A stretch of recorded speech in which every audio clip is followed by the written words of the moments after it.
Hey everybody, welcome back to the Beyond the Peloton podcast. I'm Spencer Martin from the Beyond the Peloton newsletter. I'm here as always with Andrew Vontz of the Choose the Hard Way podcast, betterlab.io. This is a very special edition of the show. We're here in Steamboat Springs at the Mountain Tap Brewery. We had to relocate from Hallison Hill because there was a youth bike race going on. I was intimidated by the cool kids. I thought they might beat us up if we were caught podcasting. So we're refugees over here. But Andrew, you're here for the SBT. Are we supposed to say gravel or GRVL event? Yeah. Beautiful setting, though. We just did a shakeout ride. What are your thoughts? What are you feeling? What are the sensations? Yeah, if you haven't checked out the Better Lab, we help you mindfully build science-backed practices to sleep better that stick. If you're a human, I know you sleep. I'm here at altitude, so I wanted to get a good night of sleep last night after a 17-hour day of travel door to door to get here from Maine. Had some dog sled, other multimodal roller skates, but I got here. So check out the Better Lab. Our app is free right now in the Apple App Store. We'd love to hear your feedback. And sleep makes everything better, Spencer. And it made my ride a little bit better today. And I am here to ride bikes, to hang out with you for the first time in person, a live podcast here at the Mountain Tap Brewery. And yeah, we did have to relocate. Our live crowd got a little bit out of hand. There was some police activity, and now we're here at the Mountain Tap Brewery. Yeah, this is a first. We've never recorded together. I will say your trip from Hope, Maine to here was shorter than my flight back from the German Alps to my home in Boulder, Colorado. So that is a marathon travel day you had. But this is also my first time on the ground at like a local Colorado gravel race. I've been up in Steamboat for the Steamboat Springs stage race. I think everyone remembers that. Everyone was watching that on TV. They get it. It was cannibalized by this event, Steamboat Gravel. What's your feeling on the ground so far? Like, I see a lot of cyclists. We went on a ride today. Lovely ride. I kind of forgot how beautiful this valley was. I'm sure it has a name, some sort of Yampa Valley, perhaps, name. Are you excited for the race?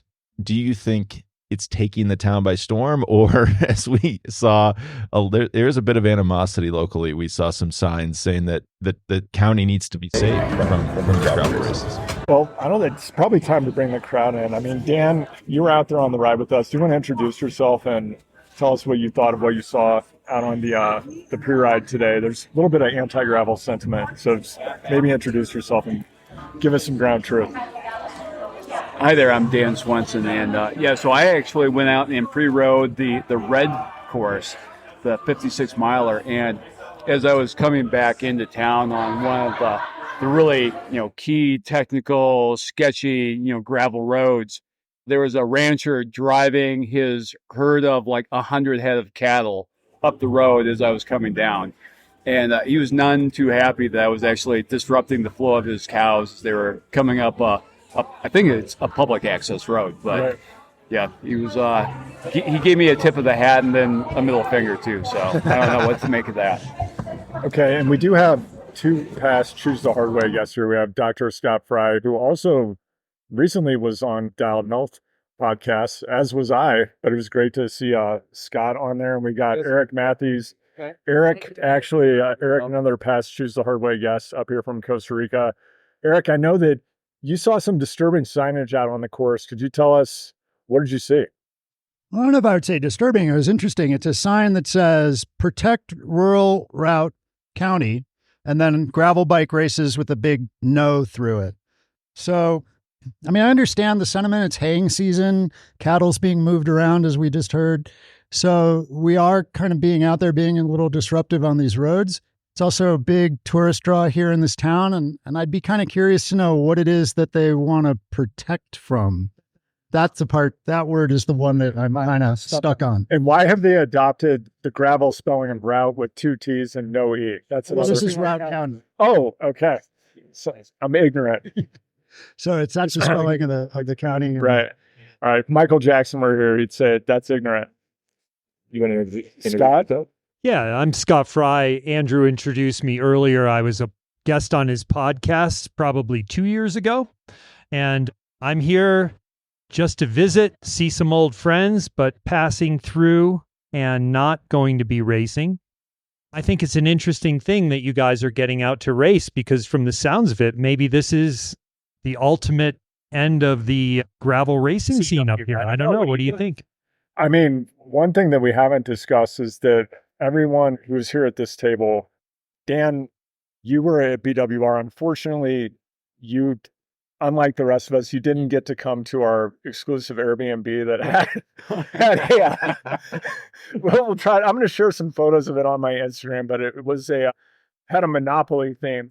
So there's a lot of Monopoly signs. It was kind of like a mashup of Monopoly with aspirational corporate quotes that you would see on a wall in an office in the mid 90s. So, but the Airbnb did have a Monopoly sign that said "No pressure, no diamonds." So we kind of think of this as the "No pressure, no diamonds" crew, and diamonds are going to be made here today at this table. It's true. And on Sunday at the race, I actually pre-ride on that little ride. We did pre-ride part of the course. I got anxiety just even thinking about these. It's these high speed like road to gravel sections, and someone at this table pre-rode the entire course today, which is pretty impressive. But relayed back that it's half road, which I personally would love. If only I could get in this race. We'll just never know how it would play out. But I actually really like that. But is that kind of like, how's the wider gravel community embrace that? Like half road, you're going so fast into these gravel sections. It sounds a little stressful. I think it's fun to be on road, but I feel like a lot of the vibe up here is road is not right. Road is not right. That's trending hashtag on X right now and on Blue Sky. So, I mean, I will say we got 3 of the people at this table are from Colorado, and 2 of us are not and came quite a long way. I think one of the things that's, that is part of the appeal of gravel is the mystery of what will be the right tire setup on the day of the race. But I do think when you travel a long distance from somewhere, you're pretty limited in terms of what equipment you can carry. And if it turns out the course is radically different than what you thought it might be, you're going to potentially have a bad time getting that right set of tires in time to be optimal for the day of the event. When I was out there today, Spencer saw me. I was like Seth O'Brien going down these descents, probably like 50, 55 miles an hour. Yeah. Into some of these loose gravel, drifty rights and lefts, like S-bends. And, I was like, am I on the right tread right now? Because I felt I was on 42 Pathfinders, great puncture resistance. Dylan Johnson is in town. I don't know why he didn't make this live recording, which he'll probably regret in about 18 months. But I do wonder what he would have to say about what the best tire would be. I was going to say, should we read aloud all the excuses we got from the pros in town about why they couldn't make this live recording? Yeah. But you do bring up a serious point where these events are kind of odd because you're going so fast on these roads. We were going, as you say, maybe 70, 80, 90K an hour on some of these roads. Spencer's been in Europe too long. Yeah. I cannot stop thinking in kilometers. But some of these gravel, like those were gnarly when we were going downhill, which I believe we were going the way the course goes. Pretty gnarly, like I would almost say like dry riverbeds would how I would be describing rock. Well, it was a combination of compacted sand. It looked like it rained this morning, I would say, or there was fog. So it was probably a bit wet and loose this morning. And then you have that in the afternoon, it turns into it's a hard packed surface. And then you have a lot of rocks in there ranging from marble to baby head size. And then mixed in with that, a lot of potholes. And, during the race, unless you're like a mile or 2 off the front, as I may be on Sunday, yeah, you're going to be in a group of people and you're not going to see what's coming. Now, Dan here said he thought 25 like Conti GP 5000 TTs might be the right tire, but I'm not entirely sure.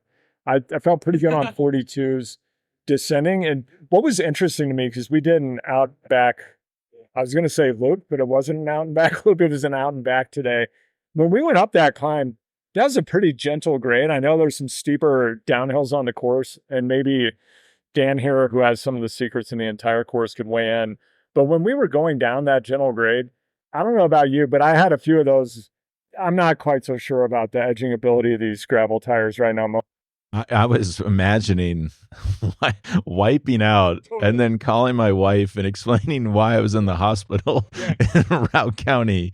But yeah, It is because I don't know what I was on 45s, which I'm like a big tire guy. Like me and Dylan Johnson embrace the big tire revolution. Big boys, they call. Apparently they're probably pretty slow on the road, but you are just like, you can just roll through almost anything.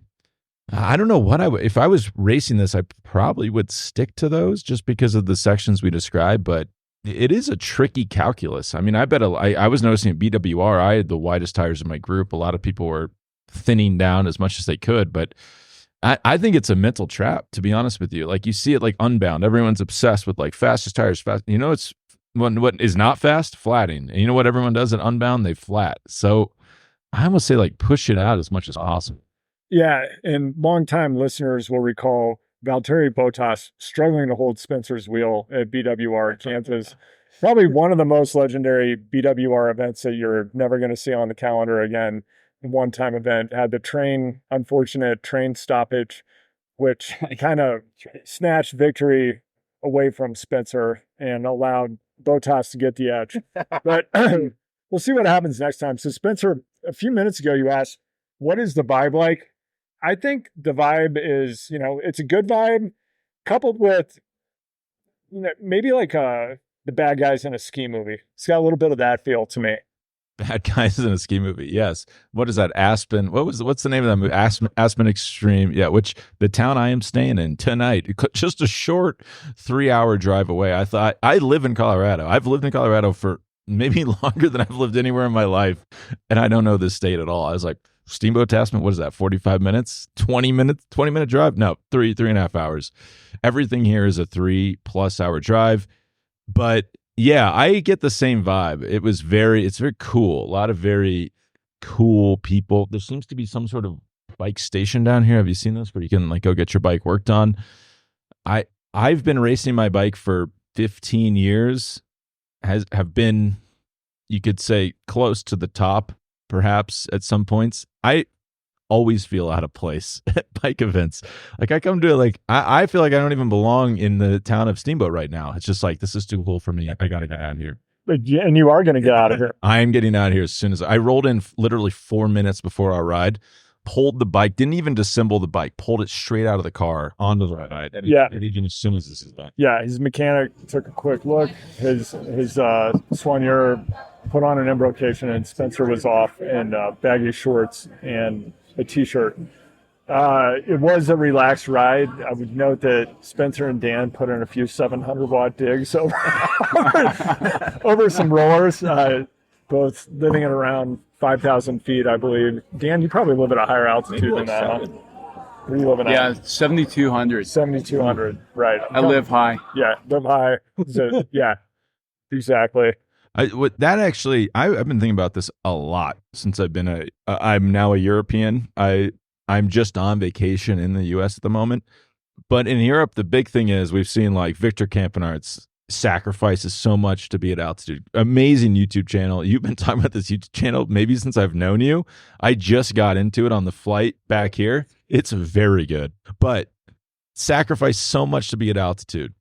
Like you're living at 7,200 feet. You know, it would be really easy. Just live in Evergreen, live in Boulder. I don't quite understand. Like if altitude's becoming the new thing, like isn't just like living in Boulder and flying to the races business class the easier thing to do? You might want to pay a little more attention to your Campenaerts videos because he's living high, but he is training low. So he does go to the base of the volcano, and you see a lot of climbing scenes, but he's climbing at lower altitudes than he's sleeping at. And I think, so they just had their first child. I think his boy is like 2 or 3 months old. There are reports that he's already started heat training. And they're trying to optimize his position. I will say everyone in Europe is doing heat training all the time because it's the hottest freaking place in the world. Our house is set to like 77 degrees and it's too cold for us now. Like we cannot function in that anymore. So here's what you do for all those masters athletes out there. Here's how you have the best of all three worlds, right? So they move to Boulder, they move to Evergreen where they live at altitude. They buy an oxygen concentrator and then get on Zwift in their basement where it's hot as hell. So they got all of them together, right? That's where Campenaerts could continue his career into his 40s easily. What are we in meters? Like 2,200 meters right now, about 7,000 feet. This is low actually for Colorado. You can get much higher. I think you start to atrophy and you can't put out the big watts. But that's a great way to get around that. So if you're listening to this and you're European, I mean, maybe visas issues would be tough. I just couldn't get this out of my head. There's a lot of noise going on around us. None of this will be in the show. That's also a mind F. Like this music right now will not. I thought my bike was about to get knocked over. Oh yeah. We've been talking about Andrew's bike dysmorphia that we both have. My bike in the way. No one can get around where we both think our bikes are in the way all the time. This is also on the, you put your bike on a train, like an Austrian train, and you go to your seat. You're like, it's going to get knocked over. Like it's not safe there. And you know what? It's probably safe. Do you want to talk? We're going to do a Q&A in a second. Before we do that, do you want to talk about, we both traveled with bikes in the past week. I did in the old soft-sided, old school, like, I'm going to throw my bike in this. It's going to be shattered upon arrival. That's not happened yet, thankfully. You just bought a new case. Do you want to talk about it? You were not sponsored, so you can say back. Not sponsored, so I'm not gonna give that brand the bump. I will say that I do have a more modern case where you don't have to completely disassemble your bike at a future date. This is a bit of a pay-to-play thing. Once they've forked over the check, we can talk about it more explicitly. But yeah, so this case allowed me to remove the wheels and put the bike in pretty much intact. And I had a lot of concerns about the derailleur being damaged. One of the things that mystified me when I received the bike case, first of all, my pre-modern 2014 Giant TCX has a dated axle standard. So I have a 135 quick release rear, 15 millimeter through axle, 100 mil front, which they made bikes with that for about 18 months. And then it all went to 12 mil through axles front and rear. So this is an unusual standard. But Spencer, I know you had the same concerns because you've been looking at the same case. Yes. And we know someone who has this case and who had a bad experience. Name the person, so we're not going to dime them out, but we will say we can share what they told us without identifying them, that they'd flown with the case, I think, 12 times, and one time their bike was destroyed. Yeah, this is a very famous podcaster, not Joe Rogan. They've recently moved to the UK. Connect the dots there. Anyhow, I kind of got tired of spending an hour plus disassembling my bike, putting all the pipe insulation on it, zip tying everything, and then having to do it again. I found that to be stressful. So I was like, all right, I'll give this a shot. I actually reached out to the company to try to get some help with my axle issue because the stock through axle things didn't work with my bike. This is a bit of an edge case. It just wasn't clear from their website. So being resourceful, I rigged something up myself. I got it on the frame. And then I started to have these concerns about, will my derailleur get damaged? In the literature that came with the case, it kept referencing a derailleur protector. It had all these images of this red metal guard that goes over your derailleur. And there was not one in my case, nor could I find one on this company's website. So I was like, that's a little bit weird. So the only thing I removed from the bike was the derailleur. And Eric saw this when I unpacked the bike. I used probably one of the most advanced packing techniques other than nanotechnology, but I took an old plastic grocery bag, now illegal in I think all 50 states, but I've saved one for a while just for this purpose. And I put my derailleur in it and I tied it, to some part of my bike so that it wasn't going to get damaged when I closed the case up. I got to DIA and got the bike up into the ski chalet here in Steamboat. Got it out. It took 10 minutes to reassemble the bike. I timed it. It wasn't damaged and it worked fine today. So I'm pretty impressed. I've saved potentially thousands of hours in my life. And a lot of thousands. Yeah, no, that is like a drug. You just describing that is like me doing drugs. Yeah, right? It's like I just took the bike out and rode. Yeah, it was incredible. I put the timer on. I talked to Siri to get that timer started. It was a really thrilling moment in the condo this morning.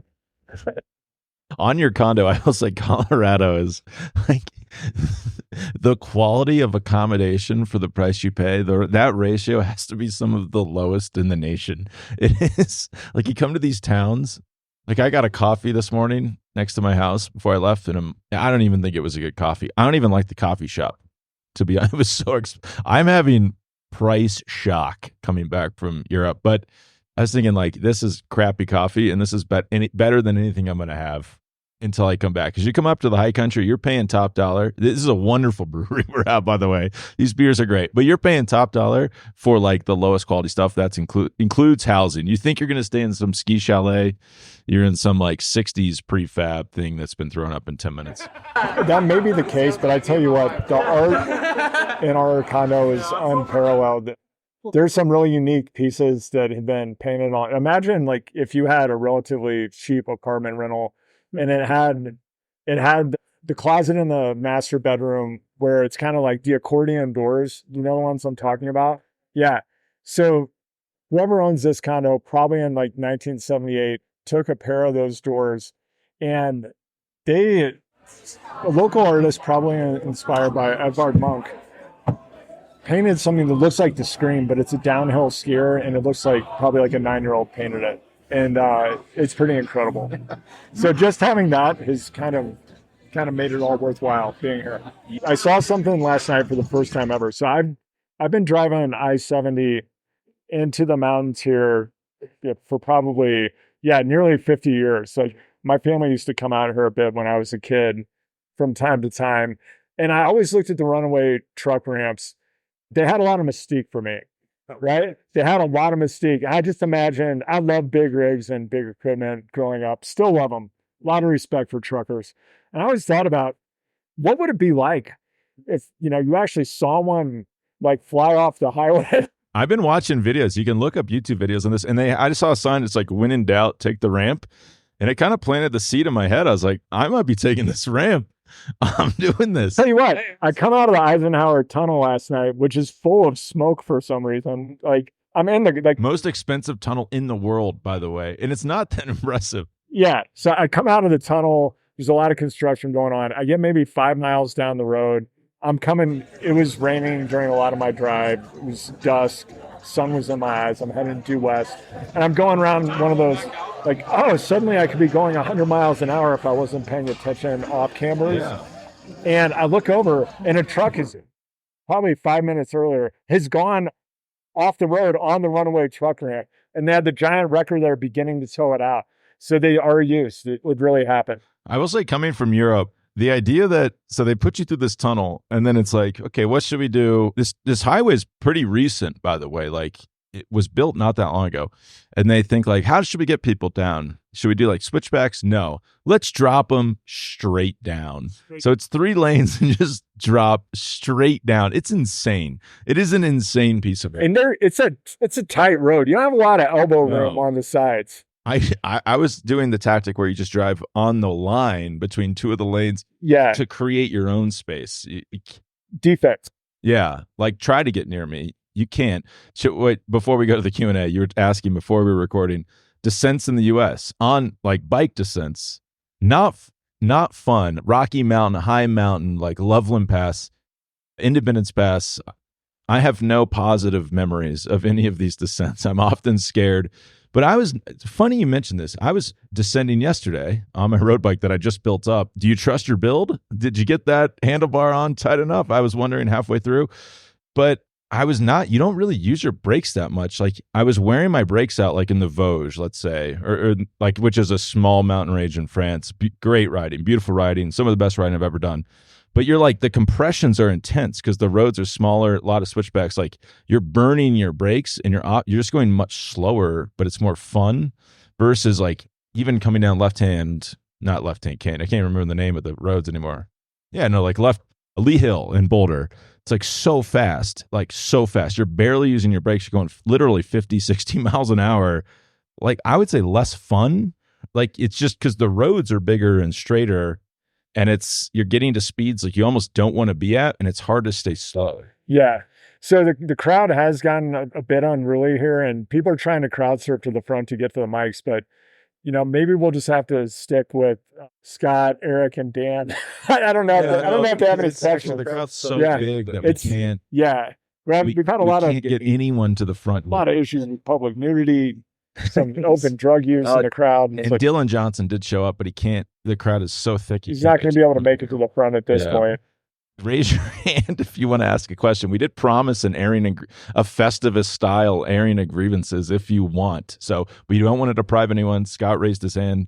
Just introduce yourself, ask your question. Scott Fry. Is there any truth to the fact that I've heard Victor Campenaerts and Roman Bardet are switching to gravel next year? It's like an Andrew question. That's definitely not happening. Roman Bardet. I don't know. I could see it. So this is a good question. I've been thinking a lot about this. Roman Bardet retiring, making a big deal of it. He's been around a long time, like second in the tour a decade ago, basically.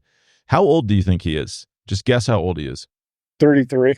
Crazy. It's the same thing with Thibaut Pinot, not very old. What are they going to do? I don't fully understand this. And I used to think when you're a kid, a teen, you're like, oh yeah, of course you retire at 35. Now that I'm in my mid-30s, I don't fully understand what these people think awaits them. I know Tom Dumoulin thought more awaited him after cycling. I don't think it does. I hate to break it to anyone who's a current professional cyclist. Nothing awaits you. Life's not that exciting.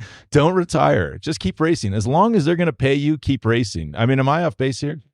Yeah, I mean, they also may not face the same capitalist pressures that we do to think through some of those things. I mean, they have socialized healthcare and some other things happening in their countries. So maybe they have the opportunity to dream more. I also have to think that the chances that they could actually apprentice their way into a new profession that probably exists in their country. I bet if you were like, I'm a retired professional athlete and I want to become, I want to run an electrical engineering company or become an electrical engineer. I bet they've got a program to help you transition in Europe and you can apprentice and there's a path to actually do that. Or, Thibaut Pinot, he's a farmer. I'm sure there are plenty of subsidies available and he's high demand for his product. I don't know. Yeah. I mean, now you meant Jörg Yach. He's a German rider. EPO got caught up doing EPO ban, never made a comeback. I remember Jonathan Vaughters had some long-winded excuse why he signed our friend Thomas Dekker over Jorg. I don't know if I totally buy it, but the guy, you see him now, Dekker was probably more fun. Oh, way more fun, way more better with the sponsors. But he's he's like an economist now, completely divorced from cycling. So I guess that is kind of it's kind of funny to think of going to business school and it's so what did you do before this? Oh, I was a hugely disgraced professional athlete. Why do you ask? But I guess you can kind of move past that. And I don't know. I just think about this. I think about this a lot. Think about Geraint Thomas, around my age, a little bit older, but he's going to retire someday. This is an apocalypse now. Someday this war is going to end. It's I know it doesn't feel like it, Geraint, but it's going to end. And what does he do? Day one of retirement, what's that look like? I actually feel like Geraint Thomas has been savvy about laying the groundwork for retirement. And I think he's built a media company and he's really one of the most interesting people who's sharing the most about what's actually happening inside of professional cycling. What he parlays that into will be interesting. He also has a live events business. So I think he could definitely go into the MLM coaching to coach coaches model. I'm going to help pro athletes transition out of being pro athletes into having their own content empire. Just because you mentioned EPO, something I want to throw out to the crowd here. I came across some information today that there's reporting that up to 11% of age group masters triathletes dope. That seems low. That's what I was going to ask. I saw it and people are shocked. I was like, that seems kind of low to me. An Ironman, isn't everybody pissing hot? I would say I used to do the Wednesday morning velo in Boulder. Great ride, competitive ride. I would say 50%. And I wouldn't be shocked if it's more than that. It's competitive with a capital C. But yeah, let's pass it. Yeah, we've got a few people who've worn the tri-suit back in the day. Any comments? So I'd be curious on that doping. Is that hormone replacement therapy or other forms like human growth hormone, EPO, versus the 50-year-old guy saying, "Oh, doc, I've got low T. Can you help me out here?" Sounds like we've got a TRT apologist here. Let's take it over to Dr. Scott Fry. I don't know if Dan wants to say anything else. It's could be a bit incriminating. Yeah, it's interesting how caught up in the competitive thing people can get and lose perspective on what got them into it. That's a in the very first politic place. answer. Yeah. You know what? I'm going to go. Oh man, we are sitting with the enemy. But the hormone replacement isn't it? Because if you count that, it's probably a lot of people. I mean, I'm full disclosure, I'm not on hormone replacement therapy currently. Wow, I thought we were about to get about something big was about to come here at the Mountain Tap Brewery. Maybe You're in on 10 Yampa years Street. I'll have a different view on it. But I've known a lot of people who have like, Doc, I need just a little bit of tea, and then got a little bit kooky. So I think I would only do that if I really needed to. And when would you really need to? If I'm getting dropped, you know what? Yeah, like I used to get dropped. yeah, on. like if I had passed you and you were doing that 700 watt pull Then I'd be over the calling up rollers. Boulder Medical Center trying to get an appointment as soon as I can. Yeah, I don't know. The thing that jumped out at me about that study, it wasn't the number, which I think is probably way too low. I think it's more a reflection of how people generally, and I think particularly people who get caught up in the measurement of their sporting activities after the Best Buy date. You know what I mean? Like, you're not going to the World Tour. I mean, anybody listening to this knows I am going to the World Tour in 2025. We should say, if Andrew showed up like at a training camp in his current shape, just in the kit, you'd get signed. You could be on Uno X next year. I thought I was riding with like an up and coming, like, this guy's going to win the tour. This random Scandinavian is going to win the tour in 3 years. Well, thank you, Spencer. I think I might need a little bit of the help these triathletes are getting to actually deliver on the look. But yeah, I think that people, you know, when they're investing this much time and money in something and their identity gets so wrapped up in how well they're doing at it, it's not just the gold medalist who's like, I'd do anything, you know, give me the knife. Like, I'd do anything to get that gold medal. I think that's how it is for a lot of people whose whole identity revolves around, like, what place did I get at the thing? Which is why I have, as listeners know, announced my formal retirement from competition in gravel, and I'm now a participant. It's like Vino. I saw him just like 2 weeks ago standing. You're too close to him. The security team let me too close to him. He is a handsome man. He is a handsome man, but he was just like very casually, like, I don't know if I sent you this picture. He's just like eating pizza, just like, no "Can I send you way. this picture. Oh, I have to. Wow. What What a flex. Talk among. I mean, I probably broke the law getting this photo. I don't know how much I want to, but I will say at the end of the tour, it's very weird. So you go. Oh, this was the end of the tour. Yeah, This is probably like the one day a year Vino eats pizza. Yeah, right. I mean, they had himself. a good tour. Well, they did have a good tour. I mean, to win, Yeah, win that stage with Cavendish. yeah, that was all they needed to do, and their tour was made.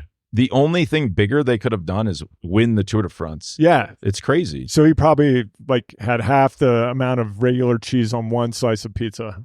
But Like, that's it for the year. it is a very weird experience being at the end of the race because you're like, here, like, this is very relaxed eating some pizza. Wow, Yeah. that's incredible. Pass it around if anyone wants to see a picture of Alex Vinokurov eating pizza. Getty Images would probably pay like $200,000 for that photo. Oh, yeah, for Yeah. sure.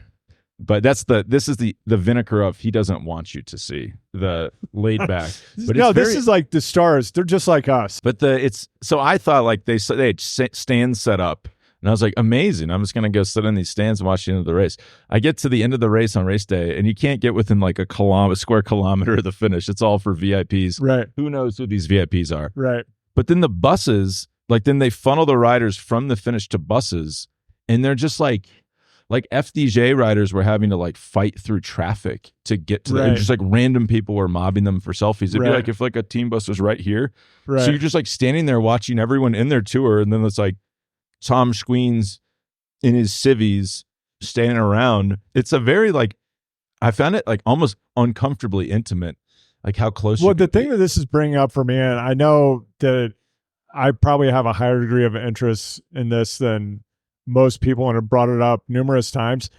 How did you feel about the level of OPSEC and how close people could be to athletes at this event? For me, I found it very nice. I mean, you found it nice. Did it feel safe? No, Okay, no, that's- not at all. Not Safety at all. first. And like just even for there, like like after stage 7, like Tej Manut's family was at the bus and he's like doing family time and he's like a foot away from me and my son. It just is like, this does not seem optimal. Can you imagine? Like I'm seeing my family 10 minutes a day. Let's bring, max. you know what? Spencer, come on over here.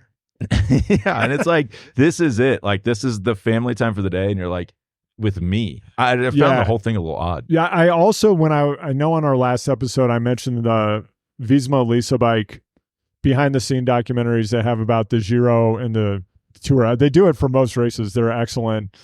And one of the biggest things that jumped out at me was the revelation that Visma is actually a SaaS company that makes it's Europe's biggest, most valuable private software company. Yeah, it blew my mind. Yeah. I think it's Norwegian too. Are they somehow protected so they can't be destroyed by competition from the US? Like that was my first thought. I think they were like Jumbo's point of sale system too. There was some integration there. All right. So that was one of the first shockers. The second thing was we know how widespread COVID was at this year's tour. I know, Spencer, we can disclose that you had COVID. You may have given it to some of the riders. I think I got it from Geraint Thomas. May have gotten it from Geraint Thomas, pretty close to the Ineos operation during this tour. And watching the Visma Lisa bike documentary, I'm like, these guys they're not wearing masks. They're fans. Any hotel they're coming in or out of, they're doing like 3 to 10 selfies, like standing near people. It was making me uncomfortable just thinking about the germs. My father-in-law's doctor, he went for a doctor visit. All the doctor wanted to talk about was the tour. I hope work got done there, but they were like, yeah, my husband and I were at the Giro and we were like hanging out with Tadej Pogacar in his hotel. I'm like, that doesn't seem optimal for Tadej. Okay. But it's just like the access you can get, the inadvertent access seems ridiculous. Yeah. On this point, I had a question for you. Okay. I'm now trying to remember it. But something that's been bothering me since you asked it, we didn't even cover it last episode. Yeah. You said Egan Bernal. Would he have ever been a 7 watts per kilo rider? I think he's faster now than he was. You think he's faster now than before he rode into a bus? Yeah. I think the numbers he's putting out now are better than when he won the tour in 2019. And he's getting dropped. When the first year after the accident, do you remember there was a series of like 2 or 3 races where he was on fire? He looked really good. And then I think Pog came on the scene and stuff started to change. Yeah. I mean, I don't even really fully know what changed. Obviously, Pog is very good. But like even Pog now is better than Pog when he came on the scene and was destroying everyone. And I know, like, if you go, like, I think Patrick Bro is a little bit of an extremist in this situation, but he's like, I can't even watch cycling from the mid 2000s because I don't want to watch people like poke up climbs at 5 watts per kilo. He's being a little sensationalist, but he's not totally wrong. Like they were writing about. Oh, we have a question from the crowd here. Hand it over. Looks like we're gonna have to push a few people back so Dan can get back to the front. We got Dan back. Yeah, it looks like Dylan Johnson's up here now, but sorry, we're not gonna be able to get your question, Dylan. Go ahead, Dan. So you guys like kind of are coming back to Pog and some of the tour riders. I'm wondering, like, should Pog have entered the Vuelta to potentially have won all 3 Grand Tours in one season? And if he had, do you think he might have been able to pull it off? But Spencer, before I want you to take the first shot at this. I do want to note that from where I'm sitting right now, I can see 3 ski jumps. And I, of course, am thinking about Primož Roglič just striking the telemark atop a podium, which I think he may be doing at the end of August. But go ahead. What's your take? Well, our original plan was to record right into those ski jumps, and we were going to dedicate the episode to him. I will say I just came from Innsbruck and Garmisch-Partenkirchen. These are tiny ski jumps compared to that. This is not even what Primož Roglič would have been going down. This is an embarrassment. Don't even look at those. It's insane, though. When you stand at the bottom of them and you imagine, like, hey, you want to go off that? It's insane. The man he's a crazy person. I mean, we saw him, what was that stage? The Galibier stage 4, the tour this year. He was dropped at the top of the climb. It was like a 30 seconds off the back. He crashes all the time, but he's like, no, I'm just going to descend and close this gap. Doesn't matter. Maybe I'll die. But should Pog have done the Vuelta? I think about this a lot. I spend a lot of my free time thinking about this question. I'd imagine he's really tired. Like, I have to imagine he's insanely tired, and that's why I didn't do the Olympics. I don't think he could have done it. I don't know. I mean, I think it's impossible, but I also thought the Giro Tour was impossible in the modern era, and he made it look pretty easy. I don't know. I don't know. I think it'd be a little too hard. That is a lot. That's a lot of racing. I don't know. Maybe he could have done it. He's that good. Like maybe he could have done it at 90%, 80%. Probably the main reason he's not doing it, though, other than being extremely tired, is that get hard within his own team. So it's like, hey, everybody, take a back seat. I'm going to win all 3 Grand Tours. And then Joao Almeida and Adam Yates, like, why did we do all that work for you with the Tour? That's actually probably the biggest hurdle in the modern era, where you could dial in the science to make it feasible, but how do you then appease the riders that sacrificed a lot for you? What do you think, Andrew? Yeah, the thing that when we were talking about the Vuelta course this year and there are 9 mountaintop finishes, all I can think about is Pog is the best climber in the world. And I'm like, and there's 2 time trials, and he's pretty good at time so trials. I actually think Pog could have destroyed this Vuelta. I think he totally could have won. I don't think it would have been that hard for him to do a recovery block, probably do like 5 by 1 minute VO2 max every Wednesday for 3 weeks, pop out and just destroy the Vuelta. When a lot of the Vuelta is like cruising along at zone 1, zone 2, because it's these like hockey stick stages. Right. You're not fighting for position for a lot of the stage. Yeah. Probably he could have shown up and just cruised through a lot of these stages. I'll win this mountaintop finish. Probably could have done it. What do you think is some of this jabberjaw about Riccatello being a potential GC contender? I mean, like, I would love to see him do a great job, but like, is this just kind of overblown, jingoistic angles, or is this a possibility? He was so good at Switzerland, like so good. I think top 5 is realistic. I don't think he's going to win. My question for you, Sepp Kuss, second in the betting markets. Everyone, Sepp Kuss, he's a favorite. Why do we believe that? Because he won last year. That was a year ago. He's not looked that good this year. I was going to pull up the stats to have him in front of me for this point, but like Vuelta, so he wins Vuelta Burgos. He finishes 5 seconds in front of Max Poole in the GC. Like, well, that's impressive. You won. That's good to win any race.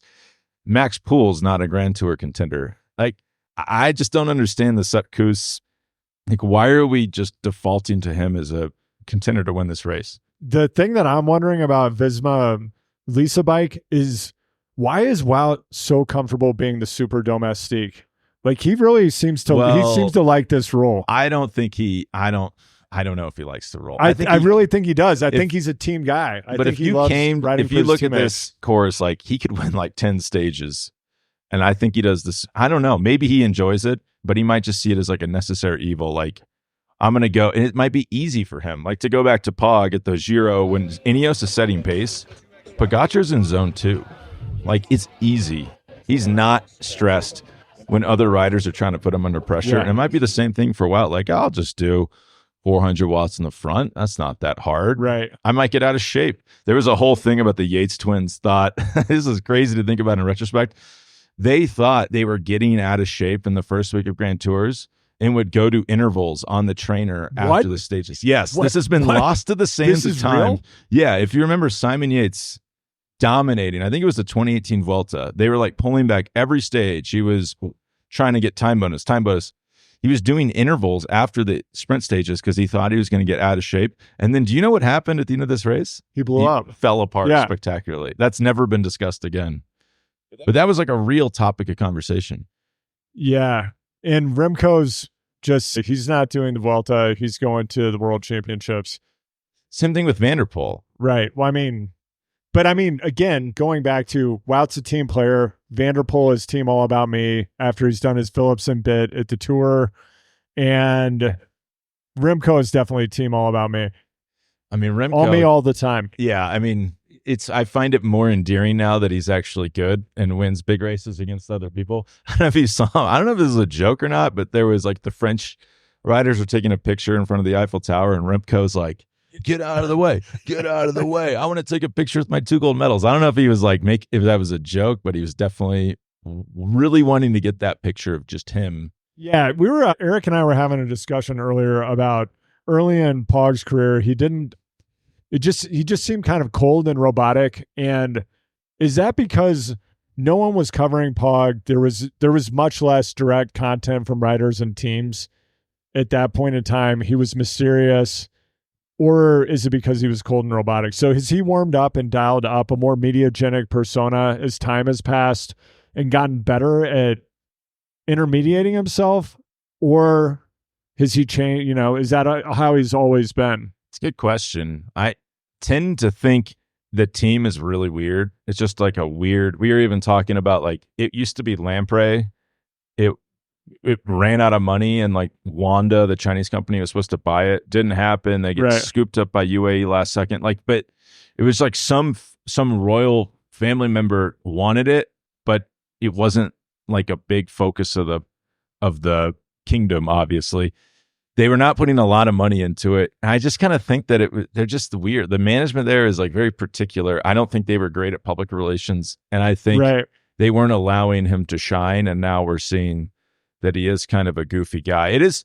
My wife mentioned this, that if you see like Thibaut Pinot and Tadej Pogacar off the bike, you'd think like Thibaut Pinot is tall, handsome man. I'm going to listen to this guy. Tadej doesn't know anything. And they get on the bike and you're like, I'm not following Thibaut anywhere. This guy doesn't know a thing. Right. And then like Pogacar kind of blossoms into like almost like a more powerful persona. But I do think that they've gotten better at letting him shine, and maybe they were trying to hide that. Like they wanted him to seem more robotic perhaps earlier in his career. But he's very good in English. Roglic is closer to my age, not as comfortable speaking English, probably because he grew up when it was still, I was just researching the Tito-Stalin split. It wasn't fully part of the Soviet Union, I don't think it was technically Eastern Bloc, but it was a communist planned economy country. English was not pushed. So Roglic is not as comfortable with it. But Pogacar, like if you go to Slovenia now, like anyone under the age of 30 is almost like American level of English speaking. It's very impressive. Right. And if we were to apply the same rubric to Remco, and again, going to some of the crowd here right now at the Mountain Tap Brewery, I'm just curious, Remco before the double Olympic gold medals and after, do you like him more or less, and why? Let's go to Dr. Scott Fry.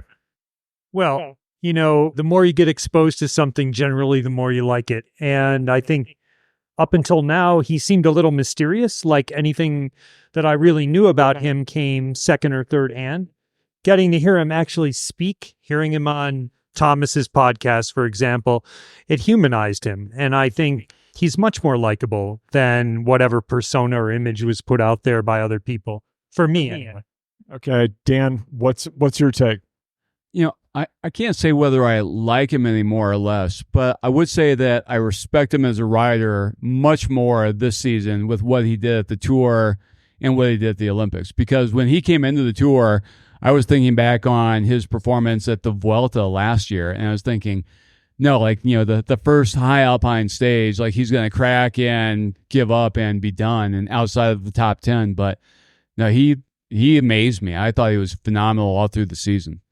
Yeah, phenomenal is definitely one way to describe it. And Eric Matthews, I know that one of the purposes of your Defy Apathy project at its point of origin was to help people get truthful information from media sources and be able to discern when that wasn't happening.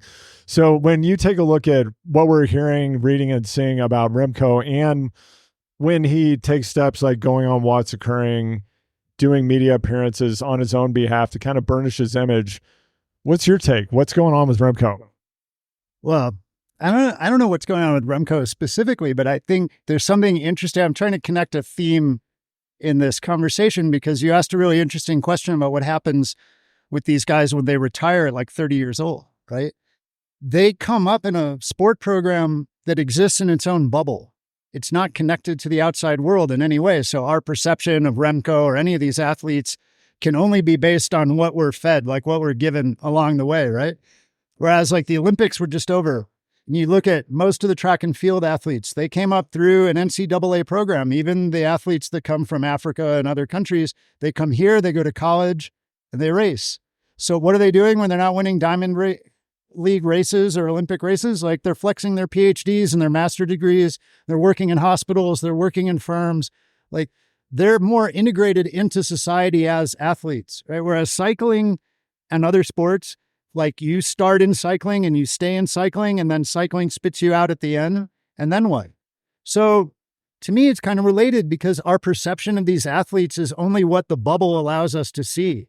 They don't exist in the normal space of the world. Not that necessarily like a world-class track athlete has that much access to other people, but she sat in a classroom at UCLA or MIT or wherever and got that degree by working with other people and being more integrated into a more normal society. So I think there's something to cycling that, and I guess what I would throw that as a question back to you guys is like, where does NICA fit into this? Like now we have a program in the United States where we have young athletes coming up through a scholastic system so that they maybe have a chance of being a great racer, but then also having some kind of career to fall back on when they're 28 years old and washed out of the sport and don't take gravel as their off ramp or whatever. Well, our friend Jonathan Kaplan sent us the athletic piece. Andrew was commenting, I think it was today or yesterday. It's like you rebranded your sports section, New York Times, and you're going to charge me an extra subscription for it. And it's not union. It's a beautiful business move right there. But it was a really good piece about, I didn't realize like he grew up in the Belgian soccer academy, which is ultra, like you want to talk to some people that are disconnected from society. His dad's a pro cyclist too. Yeah, it's like top level footballers. So like he's ultra, I guess, insulated. But I was just telling Andrew on the ride, like I'm surprised there's not more riders that come from US that like you were on a group ride with a 17-year-old child that was dropping you on a very ill-fitting bike. Destroying us on a 1985 Miele. And so you think like at 17, like friction shifters, he might be a little behind the curve. He's probably not going to be pro at 19. A good place for him to go would actually be go to a collegiate team. You can get pretty good support at some of these colleges, even as a club sport. That's what happened to me. Like we saw Sepp Kuss go from, which is still crazy to me, like go from the CU mountain bike team to winning the Vuelta in not that long a time. I guess Andrew Talansky would be another college success story. I'm surprised there's not more, though, because it seems like a U.S. college, as you say with track and field, is a great place to go and just kind of like to grow on someone else's dime, really, on like the government's dime. I do think that is like a path that more people could take. Like you're not ready to go pro at 17, 18. You don't want to move to Europe. You can race collegiately, and if it's not a great level, but as Sepp Kuss showed, like it is possible if you have the engine. And I really feel like we should do a future episode on this. And I'd actually love to have Kristen Faulkner back on to talk about it. Because when we think about this isn't axiomatic, but some of the most successful, I hesitate to call it pro women's cycling athletes because they're remarkable professional athletes that have done incredible things, full stop. And when you think about Kristen Faulkner, I can't recall the name of the. Is it okay? Hold on. What's her name? Anna Kleinhoff? Yeah. Well, the Tokyo Olympics gold medalist in the women's road race was a math PhD, right? And then we have, I'm going to forget another incredible athlete's name, but the woman who's now an astronaut who was in the U.S. track program. Just there are so many incredible athletes on the women's side who are just doing the exact opposite, who are they're just like high level PhDs, academics, they're in finance, and they leave those professions, walk away from them, and then step into professional cycling when they're maybe 23, 24. And granted, at that point, it may be hard for them to like totally dominate, although I think there's a non-zero chance we actually see Kristen Faulkner win the Tour de France in the next couple of days. Right? I mean, she's just like a hell of a ride today. Just incredible. On that note, was that weird? So Demi Vollering crashes, which her teammates just take off. Yeah. Demi Vollering has been, I love biggest Demi Vollering fan in the world. I'll preface that. She has kind of been treating this race as though I've won it before it started, like crying after every stage. Like, this means so much to me. I think what she means is like racing in the Netherlands means so much to me, but it's kind of like winning this race that started in the Netherlands means so much to me. Not in the right position today when she crashes. Her SD Works team does not come back to help her. Like Lorena Wiebes was sprinting for 8th place, said she saw her crash and didn't come back to pace her. It's really insane. The Flammkuchen has arrived, and Andrew is indulging. Yeah.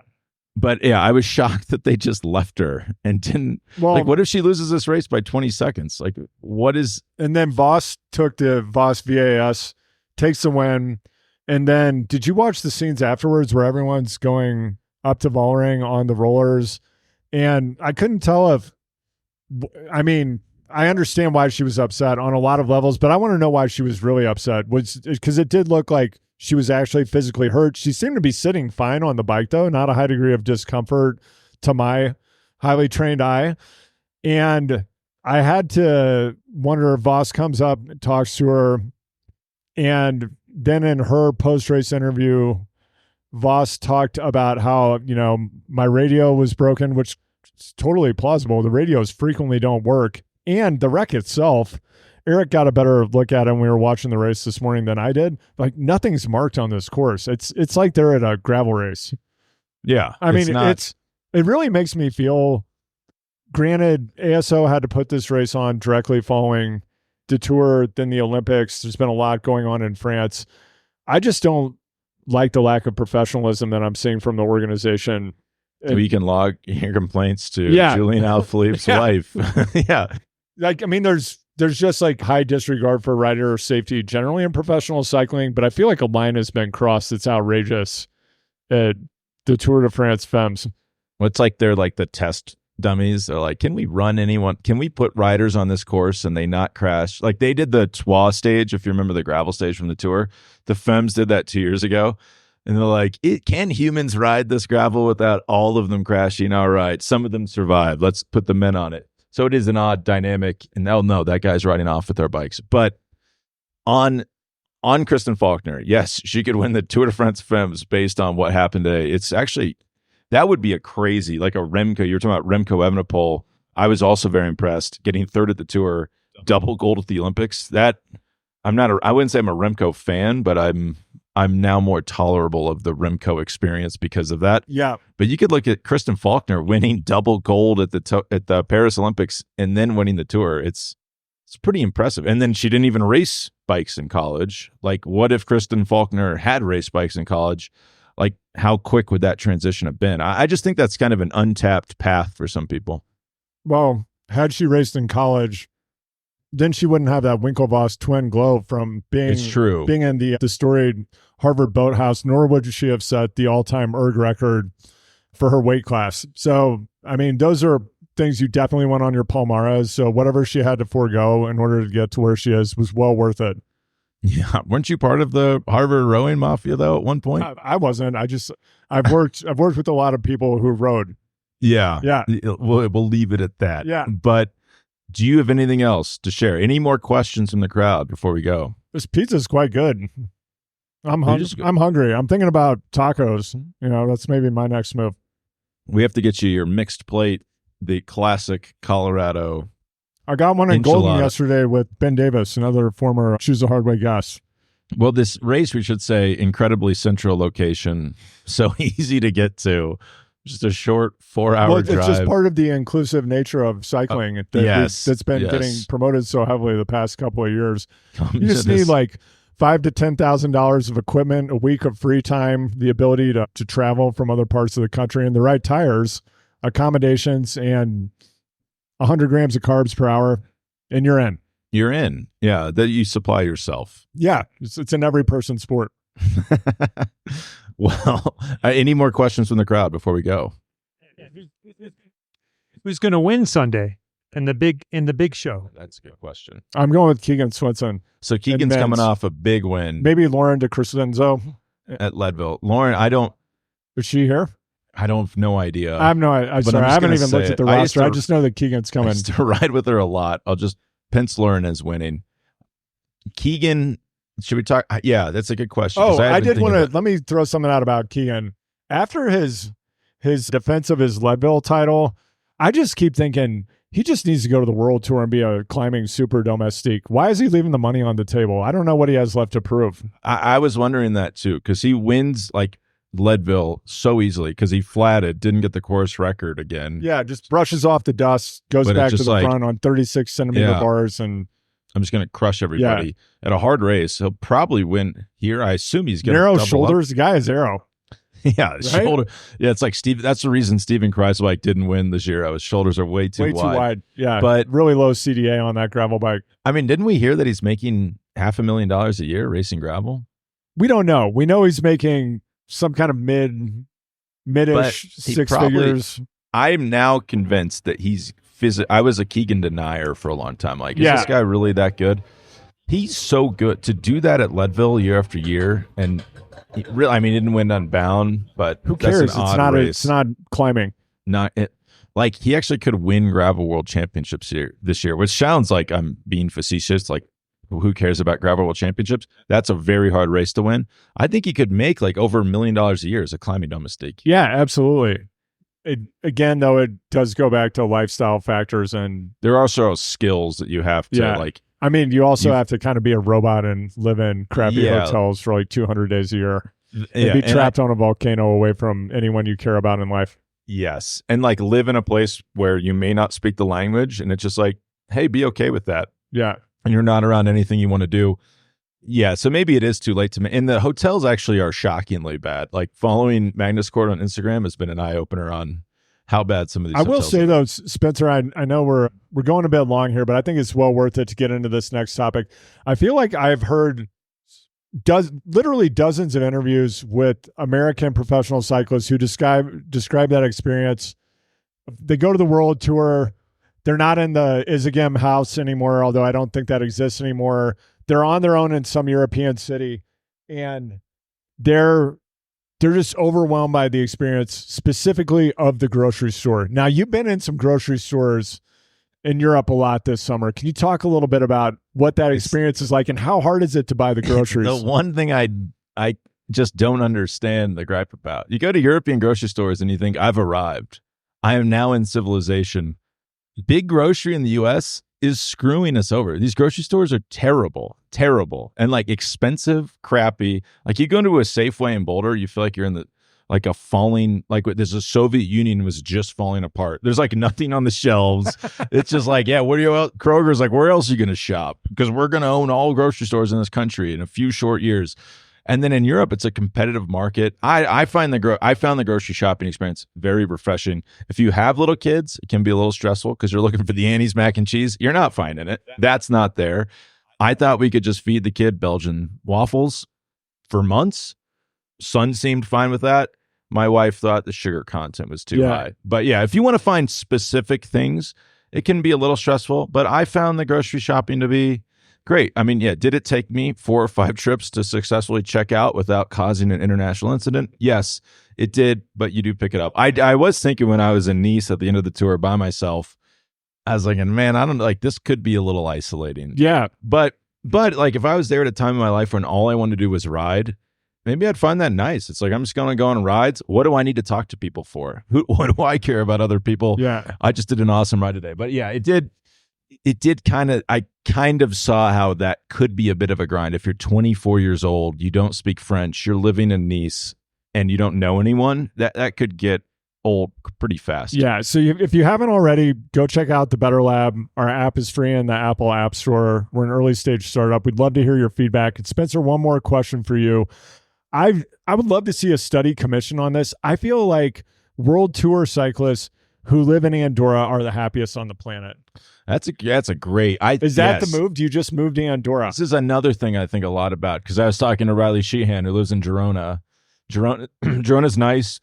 His review, too much Lycra, potentially too bike centric. But Andorra seems nice. I've been doing some Google Street View. It's very utilitarian. As someone fires up a chainsaw. They're just giving the chainsaw test run. Yeah, just over there at the search and rescue firehouse. Yeah, you don't want your chainsaw to stall out when you got somebody under a big log out in the backcountry. I'll tell you that. But yeah, Andorra it's not maybe the most architecturally pleasing place in the world, but it does seem, like people are very happy there. It's I think there's something to that. You don't, as I should say, as an American, you don't get the tax benefit because you have to pay U.S. income tax no matter where you live in the world. But if you live in Andorra, the tax burden is lower than a high-cost state like, let's say, California. So you can make it manageable. But you're going to pay about 15% federal income tax Andorran on top of whatever your federal income tax rate is in the U.S. So look for an HQ2 in Andorra sometime in Q4. Yeah, I should say you're exempt under $100,000. So you are getting a little bit of a break. It is tough, though, as an American abroad. All right. So I think we'll leave it there. It's time to go get the clippers out, get those nubs off my tires to be as fast as possible for Sunday, right? It's going to be, fantastic. Any other notes from the crowd before we go? So it's all Keegan all the way for you guys? I'm gonna just be contrarian and say Alexei Vermeulen. Okay. I would love to see that. Yeah, I'd love to see. Lockie? Is he racing here? Okay. Is he a 200-mile specialist? People are asking the question. I always say he needs about a 3,300-mile warm-up, but he did prove me wrong. Race might be too easy for Lachlan. Yeah, I know there was that year when Vaughters flew Alex Howes to Unbound to do it. I feel like, those guys should just ride from Colorado to Unbound, get the warm-up in. Yeah, Lachlan actually might be riding out here to do it. Yeah. He's an insane person. I do think the course is explosive enough that Keegan potentially is unbeatable. But I don't know. I'm curious to see. Oh, and one of the pro tips we got at coffee shop this morning, I'm forgetting what it's called now, the Bronze Foundry or something. I don't know. So they were very nice. Thank you. Yeah, Colin. Shout out to Colin. Thank you for your pro tips. But what they shared is the Dusty Grouse. Dusty Grouse. Shout out to the Dusty Grouse. Shout out to Colin. And Colin, a Beyond the Peloton, Choose the Hard Way listener. What they shared was that the black course, which I believe is the long one, they've just dumped like 5 inches of fresh gravel out on the back half of the course. So we all know how fun that is. It's like just part of the joy of gravel. You're going downhill like 40 miles an hour, and you suddenly hit that it's like the fun plastic balls when you were a kid when you go to Chuck E. Cheese, but you're on a gravel bike. Right? Yeah. That was my training for BWR Kansas. Yeah. I go to a downhill that just had new gravel, and I was like, totally. How fast can I go down this? This is definitely, they're trying to push the race out of. This might be the last Steamboat gravel event. But thanks, guys, for coming. And wait, who won this last year? Does anyone know? That's how big it is. That's how big it is. We don't remember. I have no idea who won this race last year. Was it a lead boat year last year? So it wasn't a lead boat year, because Lachlan did Leadville, then he did Breck Epic, and then he did Steamboat. So he had like 8 days of racing in his legs by the end of Sunday. And then that's optimal warm up. That's how you want to come in. That's called black periodization. Yeah. Yeah. I feel like Keegan won a Leadville. What do they call it? Lead boat year. But I could just be imagining that. But Keegan won last year. Could be I do feel like we haven't heard a lot from Pete Stedna in quite a while, and I feel like you might pull a rabbit out of the hat.